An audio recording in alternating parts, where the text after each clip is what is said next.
Sa isang malawak na mansyon sa loob ng tanyag na subdivision, nakatira ang pamilya Bernardo. Kilala sa yaman, lupain, at pati na rin sa negosyo. Si Don Bernardo, isang respetadong negosyante. Tinitingala ng lahat dahil sa kanyang kababaang loob at pagkakawang gawa.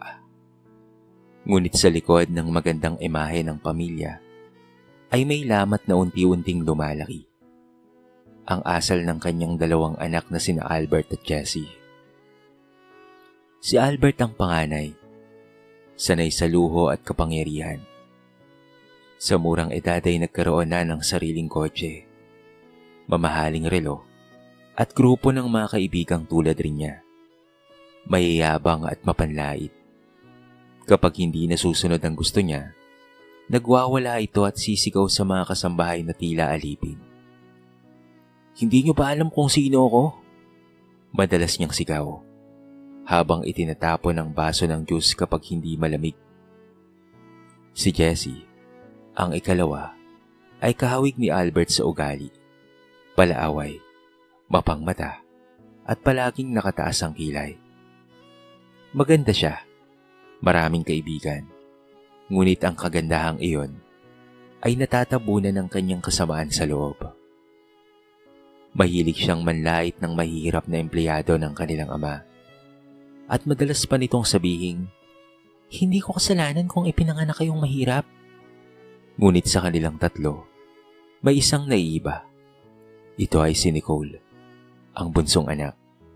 Tahimik, mahinhin, at ubod ng bait.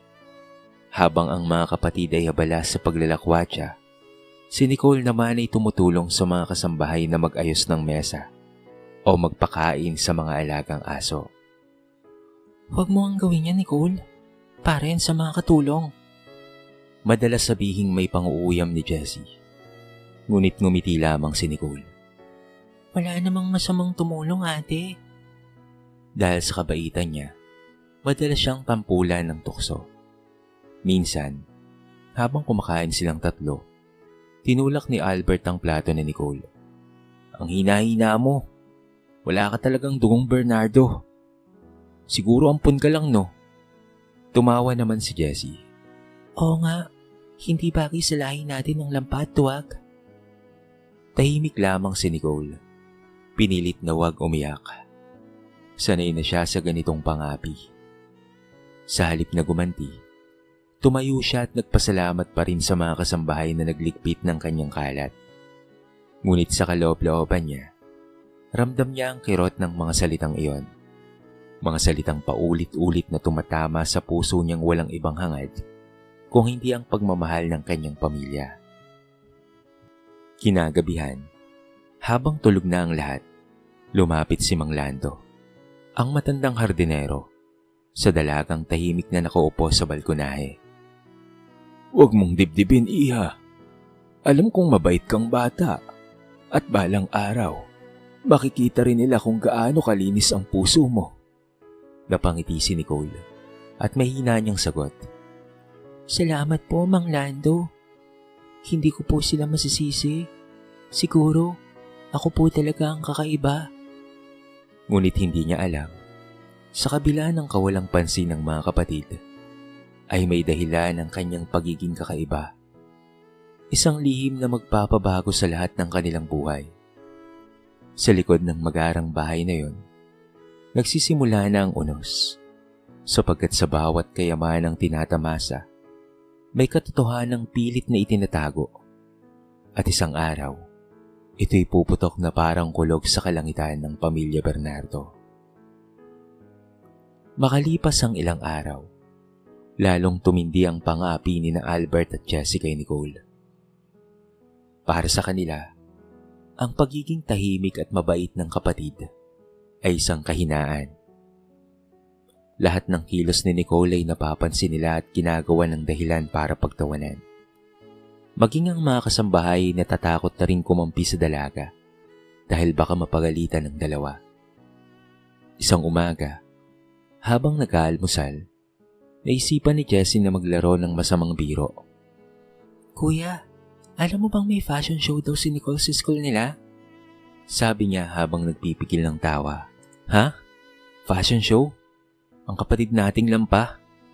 Baka magtago lang yun sa likod ng kortina, no? Sabay halakhak ni Albert. Pero may ideya ako. Patuloy ni Jessie. Bakit hindi natin siya tulungan? Tutal, gusto niya atang magmukhang sosyal. Kinahapunan, habang nasa kwarto si Nicole, palihim na pumasok sina Albert at Jessie. Dinukot nila ang damit na isusuot ni Nicole kinabukasan. Isang simpleng puting bestida na pinatahi pa ng isa sa mga kasambahay. Nilagyan nila iyon ng pinturang pula doon sa bandang likod. Tila parang mantsa ng dugo. Perfect! Tawa na sabi ni Jessie. Kapag suot niya to bukas, siguradong pagtatawan na siya ng buong klase. Kinabukasan, bago pumasok si Nicole, abala siya sa pag-aayos. Nagtataka siya kung bakit nagmamadaling umalis sina Albert at Jessie. Nang makapasok siya sa eskwelahan, ramdam kaagad niya ang mga titig ng mga estudyante. May mga nagtatawanan. Merong mga nagtuturo. Nicole, may dugo ka sa likod oh. Sigaw ng isa. Nabigla naman siya. At nang lingunin ang sarili sa salamin ng CR, halos matulala siya sa hiya. Dahil doon ay mabilis siyang umuwi. Halos umiiyak. Hawak ang bestidang may pentura. Pagdating sa bahay, nasalubong niya si Don Bernardo sa sala. Nicole, bakit umiiyak ka anak? Malambing nitong tanong. Hindi na nakapagsalita pa si Nicole. Ipinakita na lamang niya ang kanyang damit. Napakunot ang noo ni Don Bernardo. Sinong may gawa nito anak? Tahimik lamang ang dalaga, pero sa likod ng pinto, may kasambahay na nagsalita. Sir, nakita po naming pumasok sina Sir Albert at Ma'am Jessie kagabi sa kwarto ni Ma'am Nicole. Mabilis na tumayo ang Don. Albert, Jessie, bumaba nga kayo riyan. Malakas niyang sabi. Nagulat ang dalawa at nagmadaling bumaba. Hindi alam ang dahilan ng galit ng ama. Ano to? Sabay pakita ng Don sa damit. Ginawa niyo pa talagang katatawanan ng kapatid niyo. Dad, laro lang po yun. Sagot naman ni Albert. Nag-aastang inosente. Laro? Para sa inyo laro ang manakit at magpahiya ng tao? Galit na sabi ng Don. Sa sobrang galit, halos manginig ang boses ni Don Bernardo. Kung alam ko lang na magiging ganito kayo, sana hindi ko na lang kayo pinulot sa lansangan at inuwi dito sa pamamahay ko. Natahimik ang lahat. Napatigil sina Albert at Jessie. Tila binuhusan ng malamig na tubig. Ano pong ibig niyong sabihin, Dad? Nanginginig na tanong ni Jessie. Sabihin niyo pong hindi totoo yun. Halos maiyak na sambit ni Albert. Ngunit malungkot at tumango si Don Bernardo. Tama ang narinig niyo. Hindi ko kayo tunay na mga anak. At sa likod ng pinto, tahimik na nakikinig si Nicole habang unti-unting nabobuo sa kanyang isipan ang katotohanang magpapabago sa buhay nilang tatlo. Tahimik ang buong mansyon. Tanging boses ni Don Bernardo ang maririnig. Nanginginig sa galit at lungkot. Nakaupo sina Albert at Jessie sa harapan niya. Parehong namumutla, hindi makapaniwala sa mga salitang lumabas sa bibig ng kanilang ama. Sa likod ng pinto, halos hindi humihinga si Nicole. Habang dinig na dinig ang bawat katagang maglilingkod na sagot ng mga tanong niyang matagal nang bumabagabag sa isip niya. Yan ang katotohanan, Albert at Jessie. Malalim na simula ni Don Bernardo. Hindi ko kayo tunay na mga anak. Hindi totoo yan. Pilit na pinipigilan ng luha. Bakit niyo sinasabi to ngayon? Dahil sobra na kayo. Mariing sagot ng Don. Wala nang araw na hindi niyo inaapi si Nicole. Kung alam ko lang na magiging ganito kayo kasama, sana hindi ko na lang kayo pinulot noon. Napaawang ang bibig ni Jessie. Nanginginig. Anong ibig niyong sabihin? Sa pinulot? Huminga ng malalim si Don Bernardo. Saka naupo. Para bang bigat na bigat sa dibdib ang kwento.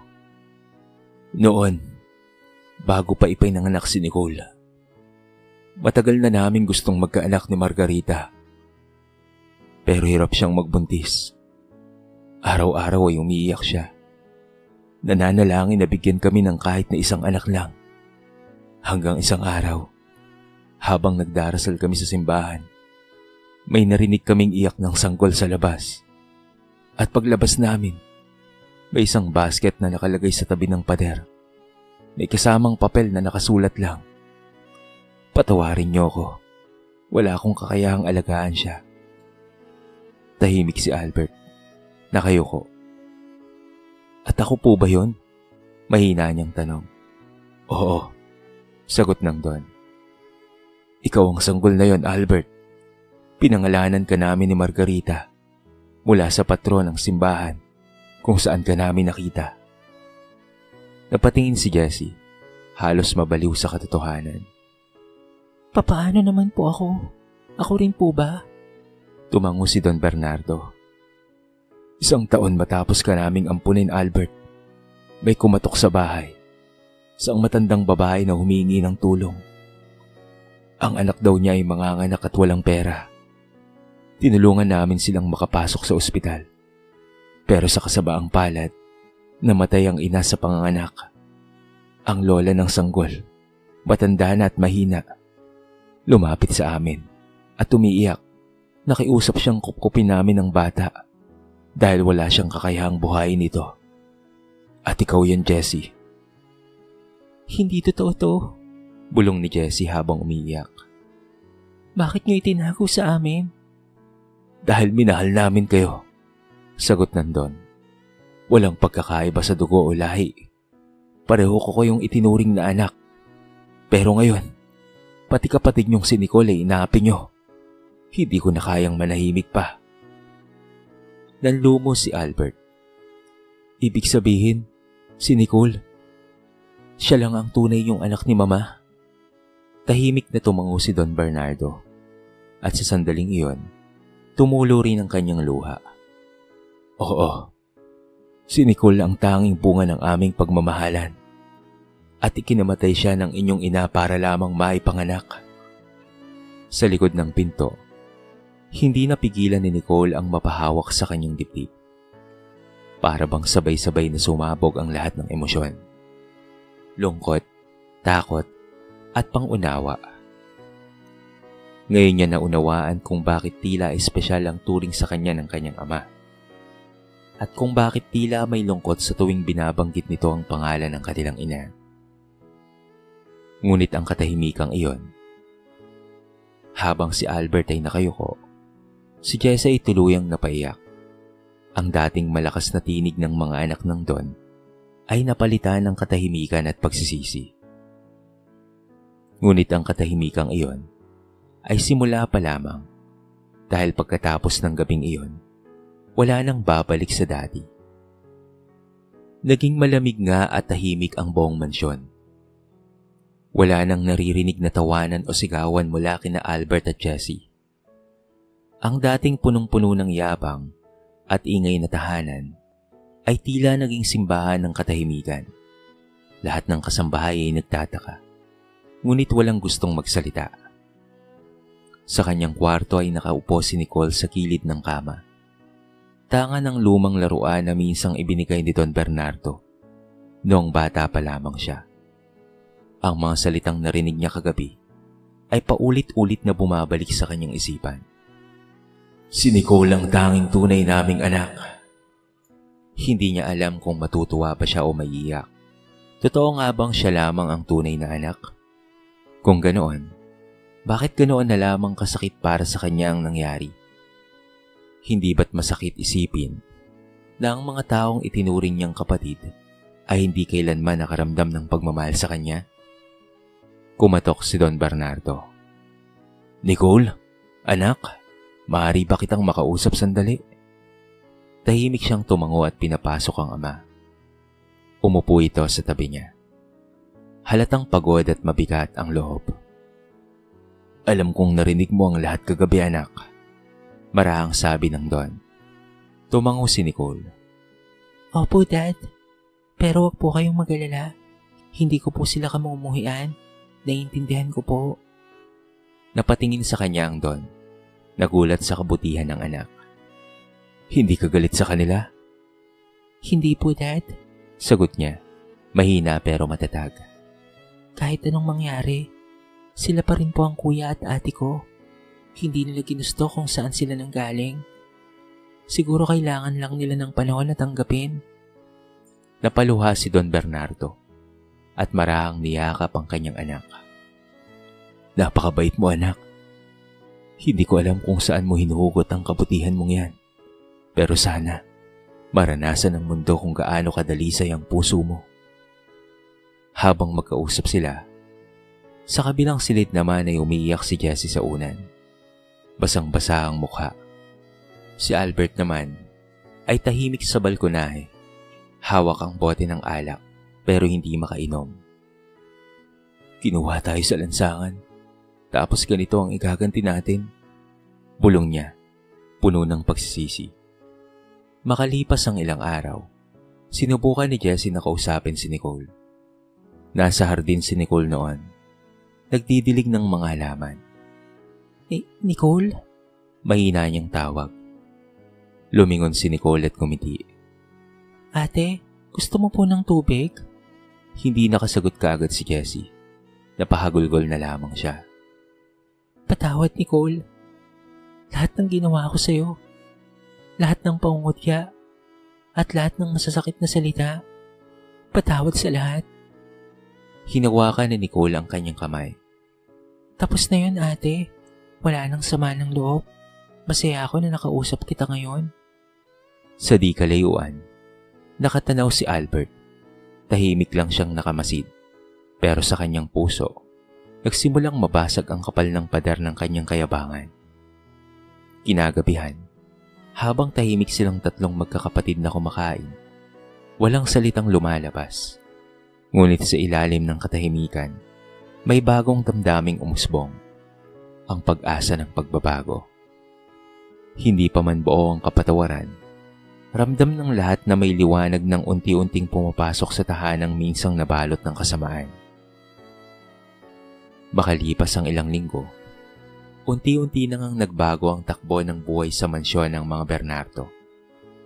Mula sa mga araw ng sigawan at yabang, napalitan ito ng tahimik na pagninilay at mga pagsisikap na itama ang mga pagkakamali. Si Don Bernardo naman, na dati laging abala sa negosyo, ngayon ay mas madalas nang nasa bahay. Pinagmamasdan ng kanyang mga anak, lalo na si Albert at Jessie, na ngayon tila unti-unti nang nagigising sa katotohanan ng kanilang pinagmulan. Isang umaga, tinawag sila ng Don sa hapagkainan. May desisyon akong ginawa. Seryosong sabi niya. Panahon na para matuto kayo ng responsibilidad. Nagkatinginan sina Albert at Jessie. Ano pong ibig sabihin, Dad? Tanong ni Jessie. Simula ngayon, tugon ng Don. Babawasan ko ang mga luho ninyo. Wala mo ng allowance. Wala mo ng sasakyan. At gusto kong makibahagi kayo sa programang pangkomunidad ng kumpanya. Community outreach? Gusto niyo po kami magtrabaho sa mga mahihirap? Reklamo ni Albert. Oo, matigas na sagot ni Don Bernardo. Doon niyo mararanasan ang halaga ng pawis at kung ano ang ibig sabihin ng tunay na kabutihan. Tahimik lamang si Nicole sa gilid habang ito ay nakikinig. Gusto niyang tumulong, ngunit alam niyang kailangan ng ama na matutong magsarili ang mga kapatid. Kinabukasan, sa unang pagkakataon, nagpunta sina Albert at Jessie sa outreach program ng Bernardo Group. Dinala sila sa isang liblib na barangay kung saan nagtayo ng feeding program para sa mga batang lansangan. Mainit, maalikabok at malayo sa karangyaan na nakasanayan nila. Jessie, hindi ko kaya ito, bulong ni Albert habang pawis na nagbubuhat ng kawan. Amoy pawis ang lahat ng taong narito. Tigil-tigilan mo nga, kuya. Sagot ni Jessie. May inis sa tono pero may bahid ng pagkapahiya. Hindi ko rin gusto pero wala tayong magagawa. Habang patuloy ang programa, may lumapit na batang marungis kay Jessie. Pitpit ang plastik ng tinapay. Ate, salamat ha. Ang sarap po nito. Napatingin si Jessie sa bata. Payat, marumi, pero may ngiti sa labi. Parang tinamaan ang puso niya. Walang anuman. Mahina niyang sagot at sa unang pagkakataon ay nakaramdam siya ng hiya. Si Albert naman ay tinulungan ng isang matandang lalaki na magbuhat ng tubig. Salamat sa iyo, iho ha. Hindi ko akalaing anak ka ng Don, sabi ng matanda. Ang tatay niyo ngayon ay mabuting tao. Marami siyang natutulungan. Napatigil si Albert. Hindi niya alam kung matutuwa o mahihiya. Noon lang niya narinig na may ibang taong nagmahal at rumirespeto sa kanyang ama. Hindi dahil sa yaman, kung hindi dahil sa kabutihan nito. Pag-uwi nila, pagod ngunit tahimik ang dalawa. Sa pagkainan, napansin ni Don Bernardo na hindi sila kasing ingay tulad ng dati. Kamusta ang araw niyo, mga anak? Tanong ng Don. Masaya po, Dad. Sagot ni Jessie, may halong pag-aalangan. Nakakahiya pala. Ang dami nating bagay na pinagsasasayang. Ngumiti si Nicole at nagsalita. Minsan, ate, kailangan lang nating maranasan ng hirap para maunawaan ang halaga ng kabutihan. Sa sandaling iyon, napatitig si Don Bernardo sa tatlo niyang anak. Sa unang pagkakataon matapos ang mahabang panahon, nakita niya ang sinag ng pagbabago.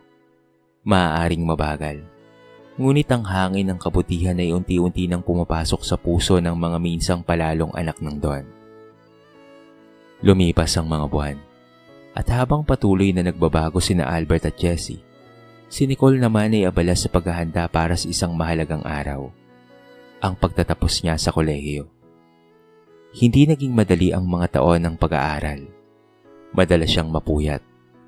Sabay na nag-aaral at tumutulong sa charity projects ng kumpanya ng kanilang ama. Ngunit sa bawat pagod at luha, lagi niyang naaalala ang dahilan ng lahat. Ang magbigay ng inspirasyon sa mga kapatid at may ipakita na ang kababaang loob ay hindi kahinaan. Dumating ang araw ng graduation.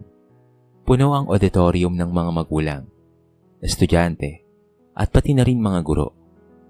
Habang binabasa ang listahan ng mga tatanggap ng karangalan, napaluha si Don Bernardo nang marinig ang pangalan ng kanyang bunsong anak. Nicole Bernardo, summa cum laude. Tumayo ang buong pamilya, nagpalakpakan, at nakita ng lahat ang ngiting puno ng pagmamalaki sa mukha ng Don. Si Nicole, habang tinatanggap ang medalya, ay napatingin sa kanila. Lalo na kina Albert at Jessie. Nakapwa nakangiti at tila puno ng pagsisisi sa kanilang mga naging asal.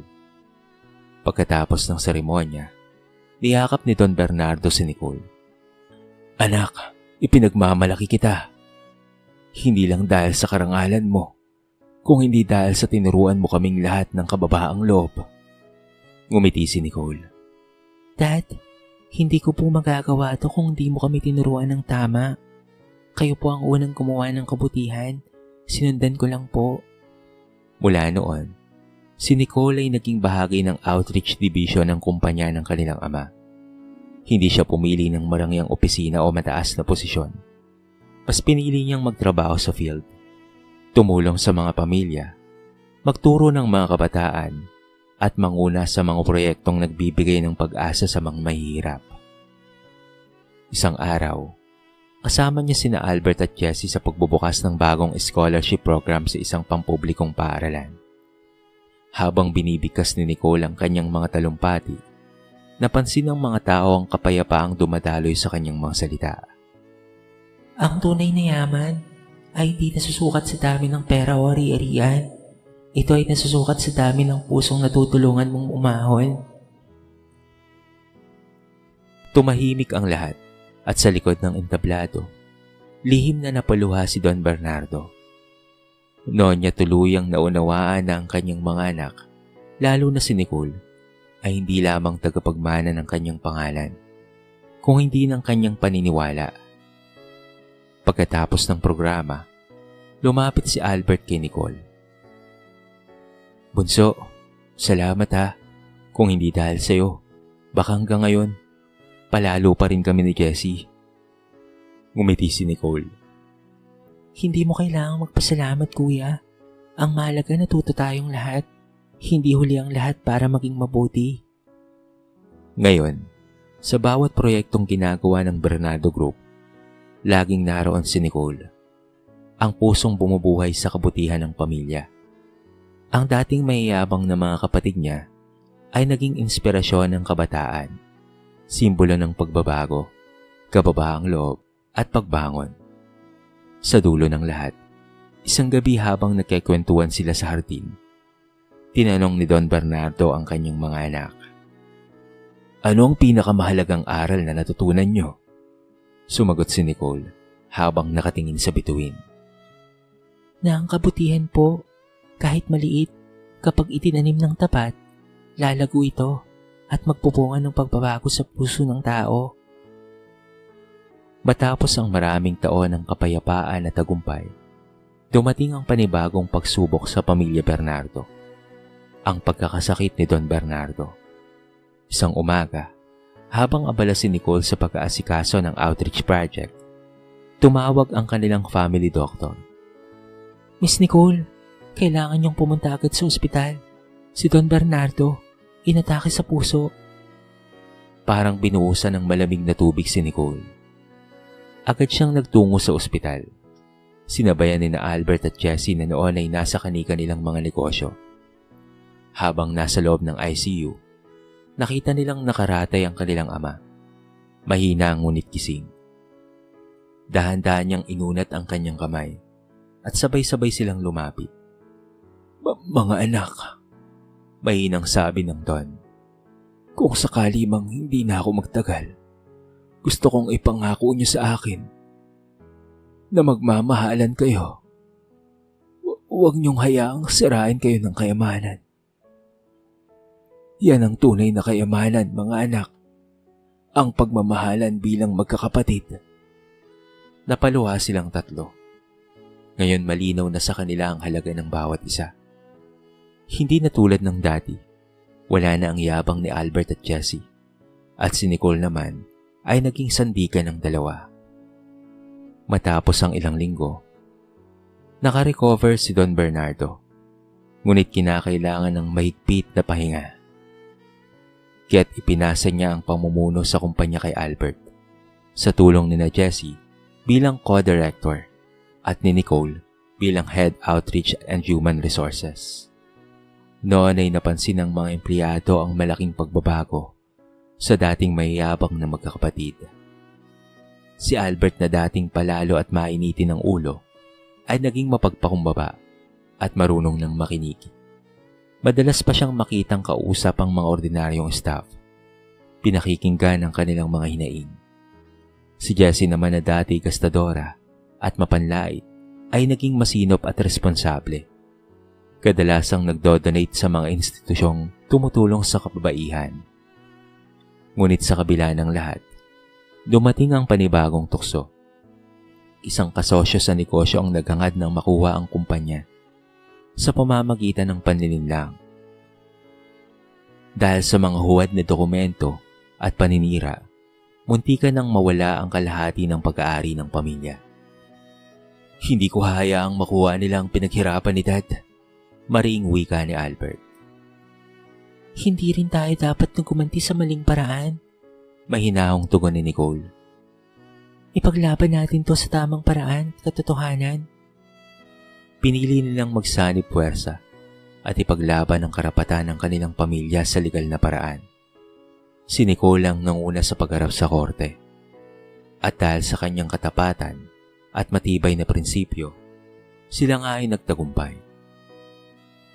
Naging balita sa buong syudad ang tagumpay ng pamilya Bernardo laban sa katiwalian. Marami ang humanga sa kanilang lakas ng loob at pati na rin pagkakaisa. Ang mga dating mapagmataas at magulo, ngayon ay naging larawan ng pagbabago at kabutihan. Matapos ang kaso, nagtipon silang muli sa hardin, kung saan ay madalas silang magkwentuhan noong mga bata pa sila. Tahimik ang gabi, at pati na rin ang hangin ay tila may dalang alaala ng kanilang ina. Kanilang ina na si Margarita. Dad, Wika ni Nicole habang nakangiti. natupad na po ang pangarap ninyo. Hindi lang po tayo isang mayamang pamilya. Isa po tayong pamilyang marunong magmahal at magpatawad. Ngumiti si Don Bernardo. Tumingin sa mga anak at mahina niyang sabi, "Kung nasaan man ang ina niyo ngayon, siguradong ipinagmamalaki niya kayong tatlo."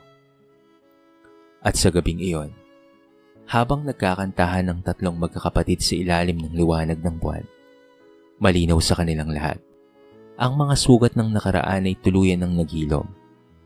At sa halip na karangyaan, kabutihan na ang nagbibigki sa kanila bilang tunay na pamilya. Makalipas ang 5 taon, tuluyan nang nagbago ang takbo ng pamilya Bernardo. Si Albert ay naging isang respetadong negosyante. Hindi dahil sa yaman kung hindi dahil sa kanyang pagiging makatao sa kanyang mga empleyado. Sa tuwing may mga nangangailangan, siya ang unang nagbibigay ng tulong. Malayo na sa dating lalaking palalo at mapangbata. Si Jessie naman ay nagtatag ng sariling foundation para sa mga batang ulila. Tinawag niya itong Margarita's Home of Hope. Bilang parangal sa babaeng hindi niya nakilala, ngunit nakaramdam siya ng koneksyon. Ito ay ang kanilang ina. Sa tuwing nakikita niyang ngumiti ang mga batang tinutulungan niya, para bang nabobuo na muli ang mga sirang bahagi ng kanyang nakaraan. At si Nicole naman, ang pinakabunsong anak, ay nanatiling haligi ng kabutihan sa pamilya. Patuloy siyang namuno sa outreach division ng Bernardo Group. Ngunit higit pa roon, naging inspirasyon siya ng maraming kabataan. Madalas siyang anyayahan bilang tagapagsalita sa mga paaralan, kung saan ibinabahagi niya ang kanyang mensahe ng kababaang loob at pananampalataya. Hindi mo kailangang maging perpekto para magmahal. Hindi mo kailangang maging mayaman para makatulong. Minsan, ang simpleng kabutihan mo, yun ang magpapabago ng mundo ng iba. Sa tuwing sinasabi niya ito, tila naririnig niya ang boses ng kanyang amang si Don Bernardo, na ngayon mas mahinaon at mas payapa ang buhay. Nakaupo sa beranda ng kanilang bahay, madalas niyang pinagmamasdan ng 3 anak habang sila'y nagtutulungan. Minsan ay lumapit si Don Bernardo kay Nicole. Mahina na ang tinig ngunit puno ng damdamin. "Anak," wika niya, "sa lahat ng yaman na naipundar ko, wala ni isa mang kasing halaga ng 3 kong mga anak na marunong magmahal." Ngumiti si Nicole at tinawakan ang kamay ng kanyang ama. Dahil po yan sa inyo, Dad. Tinuruan niyo kaming hanapin ng tama. Kahit masakit na. At piliin ang kabutihan kahit mahirap. Habang lumulubog ang araw, sa likod ng kanilang asyenda, nagmistulang gintong liwanag ang bumalot sa kanila. Isa itong paalala matapos ang unos, na laging merong bagong umaga. Sa bayan, ang apelyido Bernardo ay hindi na sumisimbolo ng karangyaan, kung hindi ng kabutihan at pagbabago. Maraming taong minsang naapi o nawawalan ng pag-asa ang muling bumabangon dahil sa tulong ng pamilya. At sa bawat kwento ng tagumpay, palaging nababanggit ang pangalan ni Nicole, ang tahimik ngunit matatag na anak na minsan na ring tinawag na lampa. Ngayon, siya na ang itinuturing na puso ng pamilya na minsang nabahiran ng yabang. Ang batang umiiyak ng palihim sa likod ng pintuan, ngayon ay naging ilaw na sa daan ng marami. Sa kanilang hardin kung saan madalas silang magkita tuwing linggo, may nakatayong maliit na estatwa ng isang babae, ang imahe ni Margarita. Sa paanan nito, nakasulat sa marmol ang mga salitang inukit ni Nicole. Ang tunay na dugo ng pamilya ay hindi lamang dumadaloy sa ugat, kung hindi sa kabutihan ng puso. At sa paglipas ng panahon, Ang kwento ng dalawang magkapatid na dating mapagmataas at isang kapatid na minamaliit ay naging buhay na alamat ng pagbabago. Isang patunay na kahit ang pinakamalayong puso ay kayang balikan ng kabutihan kung may magtuturo lamang ng pag-ibig at pagpapatawad. Sa kwentong ito ay marami tayong mapupulot na aral. Ang yaman ay madaling mawala, ngunit ang kabutihan at pagmamahal ay kayamanang hindi kailanman maluluma. Sa bawat puot na ating pinakakawalan, dapat ay may kapalit na kapatawaran. Sapagkat sa huli, ang tunay na tagumpay ay hindi sa taas ng ating narating, kung hindi sa kababaang loob nating itinanim sa puso ng kapwa. Sa bawat tahanan, maaaring merong inggit, yabang, o puot. Ngunit kapag nanaig ang kabutihan, lahat ay nagiging iisa. Hindi mahalaga kung saan ka nanggaling. Kung hindi kung papaano mong pipiliing maging mabuting tao sa kabila ng lahat. Dito na po nagtatapos ang ating maiksing kwento sa araw na ito. Sana po ay nagustuhan nyo. At sana po ay kinapulutan nyo ng maraming aral. Kayo mga kabarangay, anong masasabi nyo sa ating kwento? I-comment nyo naman po sa baba ang inyong mga reaksyon at babasahin natin ang lahat ng yan. I-comment nyo na rin kung taga saan kayo para naman malaman ko kung hanggang saan nakaabot ang video na ito. Paki-like and share na rin ang ating kwento para mapakinggan rin ng iba.